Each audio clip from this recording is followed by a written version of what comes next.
Address some important conversations happening across the WNBA, including remarks made earlier this week by Nafisa Khalid. No one was ready for what unfolded when the WNBA commissioner allegedly got wind of a simple advertisement and completely snapped. What was supposed to be just another Caitlin Clark sponsorship spot instead ignited behind-the-scenes chaos, emergency calls, tense boardroom meetings, and some very revealing radio silence followed. Here's the real twist, though. The ad itself was entirely above board.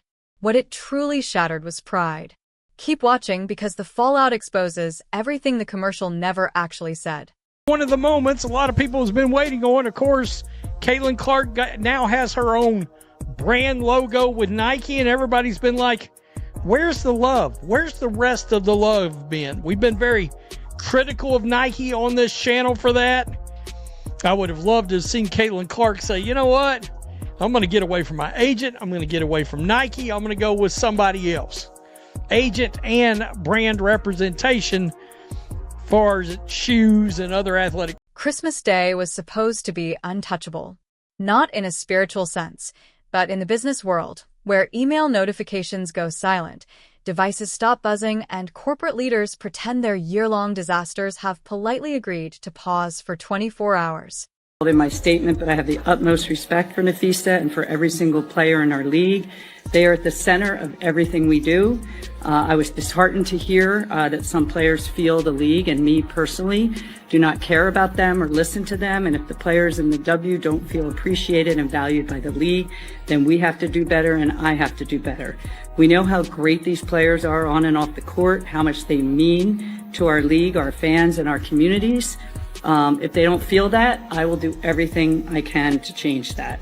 No one should ever. The WNBA's top brass were counting on exactly that kind of break. After months filled with sky-high viewership numbers, non-stop controversies, locker room drama, and online battles that felt more like celebrity feuds than real sports discussion, silence seemed like salvation. Giving us a commercial, stirring up some buzz, giving us a potential release date, a time frame for when her shoe's going to come out, her signature collection already slowly starting to trickle. The dream was simple.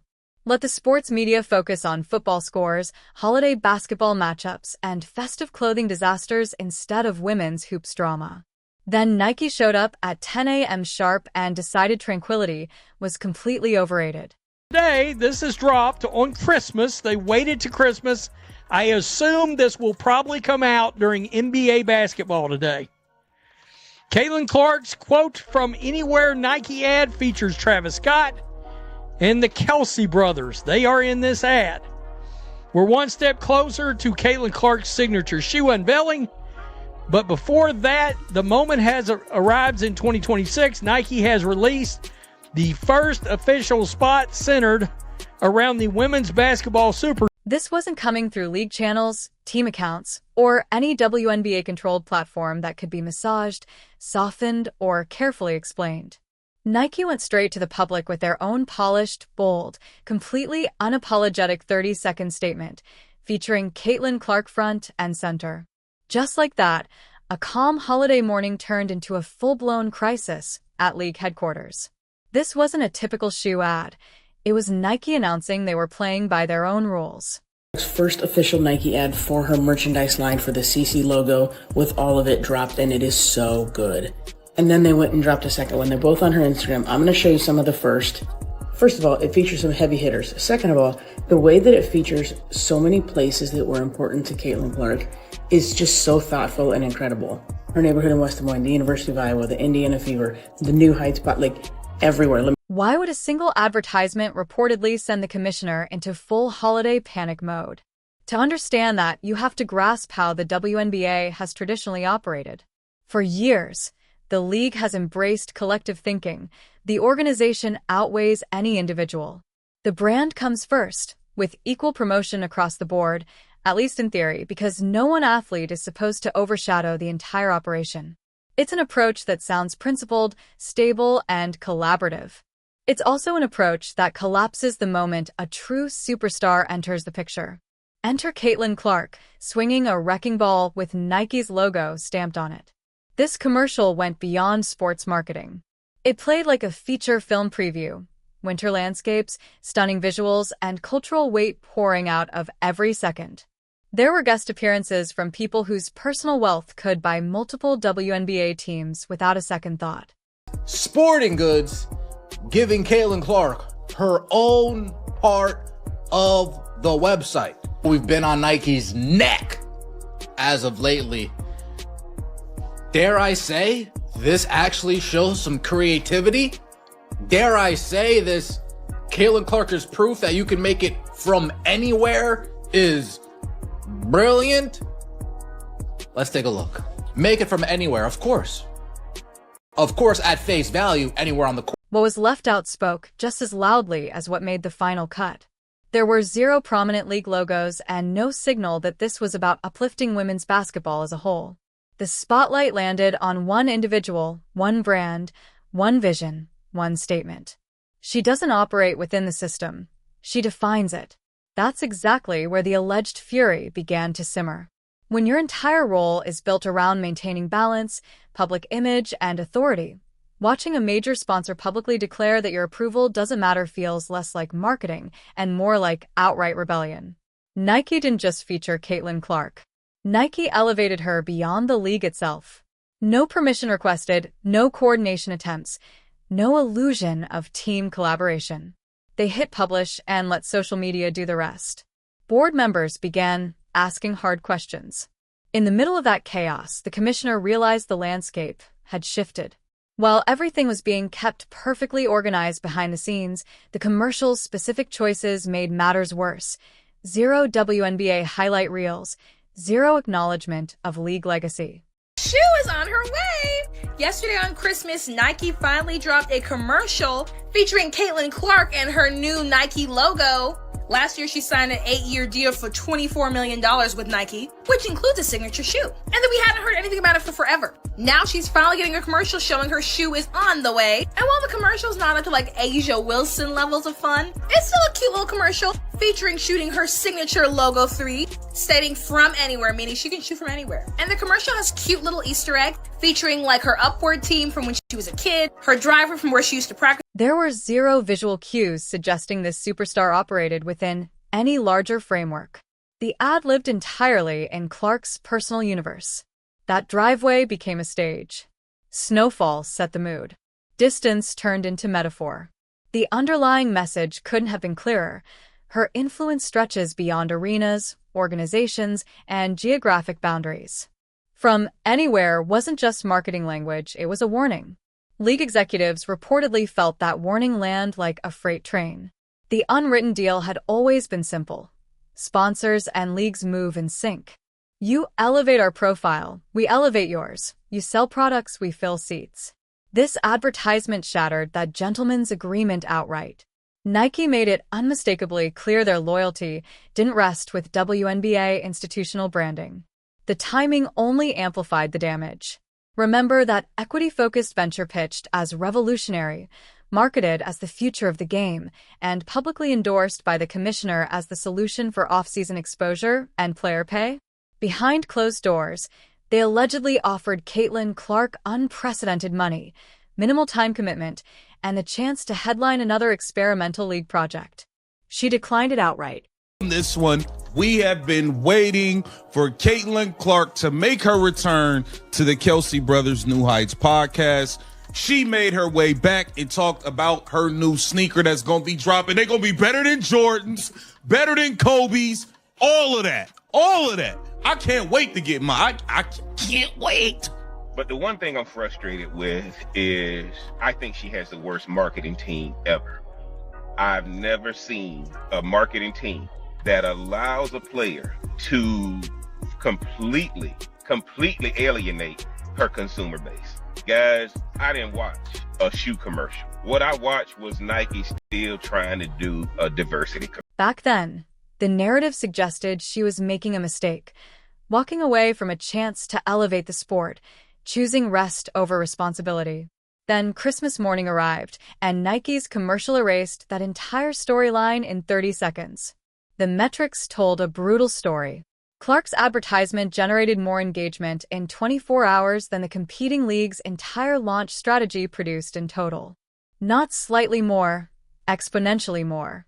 These were the kinds of numbers that make presentation slides quietly disappear from executive meetings.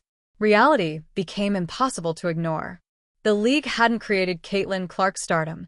The star was dragging the entire league forward on her own. Once that truth sets in, negotiating power evaporates completely. Famous faces don't work for free. This looked like Super Bowl-level production, not some casual holiday content drop, and every frame signaled serious investment, making the disconnect impossible to miss. Here sat Caitlin Clark as the centerpiece of a massive marketing machine, while her actual league still wrestles with basic production values, limited broadcast reach, and paychecks that pale next to her external earning power. The advertisement didn't just sell products, it exposed the vast gap between individual value and organizational compensation. Well, kinda. It's not like Caitlin Clark fell off or anything, but she was just absent for so much of 2025 after the huge 2024. And it seems like things are lining up for her to have a massive 2026. There's really three reasons behind that. I'll go through them one after the other. But the first reason is the Nike collab, right? We've seen the commercial. It's, I feel like, going to go down as one of those iconic spots that people will remember for a long time. When you're a commissioner managing contract talks and strategic growth initiatives, this represents a worst-case scenario. Every athlete, every agent, and every labor negotiator now has concrete proof that serious money exists, and it's simply not flowing through official league channels. Team ownership wasn't exactly celebrating either. When your most valuable asset creates a marketing phenomenon and $0 hit your accounts, tough conversations erupt quickly. Where are our returns? Why wasn't this coordinated? Why does it feel like we're just spectators while Nike profits? Consider other elite players, proven champions, decorated veterans, consistency personified, also sponsored by Nike and equally deserving of recognition. Yet the presentation gap was undeniable. Clark's spot looked like a blockbuster production. Others felt like routine obligations. Fair or unfair, it didn't matter. In sports marketing, perception drives everything, and the perception that Nike was giving one athlete premium treatment while others received the basics only poured fuel on existing frustration. Patiently waiting for the Caitlin Clark sneaker since Iowa. Honestly, we've been waiting since Iowa. I don't know what took Nike so long. Maybe she'll break it down. I feel like they should have had her signature sneaker ready to go for her rookie season. Like, it should have been ready to go. She should not have had to wait until year 3. Are you kidding me? Are you kidding me? Y'all put the Caitlin Clark stuff on hold because of an Asia Wilson sneaker? We know why y'all did it. Y'all didn't want outrage. Seasoned competitors who had carried league responsibilities for years watched a first-year player receive marketing treatment usually reserved for all-time legends. Bitterness doesn't need logic to grow. It only needs visible inequality. The commissioner had already spent 2 seasons trying to maintain stability, questionable contracts, targeted acquisitions, social media skirmishes. The league was already teetering on a razor's edge between healthy competition and total chaos. This commercial didn't just upset that balance, it obliterated it. Moving forward, every hard contact gets re-examined, every competitive clash becomes a matter of envy, and every aggressive play feeds broader narratives of disrespect and favoritism. When basketball turns into social commentary, the game itself suffers. Nike pushed the envelope even further. No nods to history, no recognition of trailblazers, no ceremonial acknowledgement of legacy.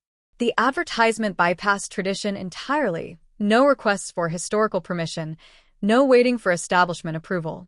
It simply placed Clark alongside international male superstars, daring anyone to question the comparison. For dedicated supporters and retired players who revere established customs, this felt like total dismissal. He has done that, over the generations and with some of their athletes, but we saw that launch on Christmas Day, which lets you know that the arrival of the shoes and the other things are imminent. The merch obviously is already out there and available. The message there, you can make it from anywhere. You see New Heights, which she was back on. Well, I'll play you some of that in just a second. But you got all of this snowballing. And when that shoe arrives and all of this stuff drops in the spring, heading into the 2026 WNBA season, that only puts her back. For the commissioner, another impossible diplomatic challenge arose. How do you maintain veteran loyalty when the league's future is being marketed as entirely separate from its foundation? Then came the personal element, the comment about gratitude that never fully faded. Intended as a power move, such statements age poorly when the situation flips. This commercial became the perfect response. Without saying a single word, it proved that Caitlin Clark owes nobody thanks. Her value exists independently. She delivers audiences, secures sponsorships, and generates attention, and that imbalance creates instability. Once the conversation shifts from whether an athlete fits within the league to whether the league deserves that athlete, everything changes. Suddenly, independent ventures stop sounding risky and start sounding smart. When a 30-second clip outperforms entire organizational campaigns, imagine the potential of dedicated tours, international exhibition circuits, or sponsor-backed alternatives. Nike understands this reality. Out of her coach. None of these people are the people who root for Caitlin Clark. And y'all remember, I've said on previous videos, Angel Reese may not be the basketball player that Caitlin Clark is, but Angel Reese's marketing team does something very well. And that is catering to and maximizing her base. We all know who watch Caitlin Clark, guys. It's a conservative male audience, and Nike wants nothing to do with that. And when I saw that commercial yesterday, the commissioner understands this too, which helps explain why the reported anger felt so overwhelming. Anger masks weakness. Even when the international angle added extra sting, that tagline promised universal reach from anywhere. Global superstar status, worldwide recognition, and then international fans discovered they couldn't access the products being advertised. Social media erupted with complaints. Confusion morphed into anger, and the commissioner found herself managing a system never designed to handle this level of individual star power. The real irony? This commercial didn't create the underlying issue. It revealed what was already there. The fury wasn't about footwear marketing. It was about narrative control slipping away, about realizing transformation had arrived ahead of schedule, without asking permission. Christmas morning was meant to remain peaceful. Instead, it broadcast the year's most significant message.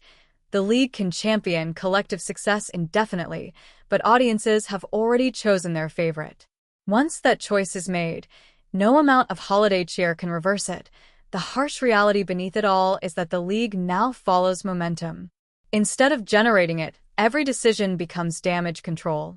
Every official statement sounds defensive. Every effort to refocus on group success feels like unwanted correction. The system was designed to distribute attention equally, not to manage a magnetic force like this. So the anger made perfect sense. It was acknowledgement. Acknowledgement that influence had shifted, traditional strategies no longer applied, and women's basketball's next chapter might not wait politely for organizational approval. When one advertisement can reshape power dynamics overnight, the silence that follows isn't calm, it's anxiety.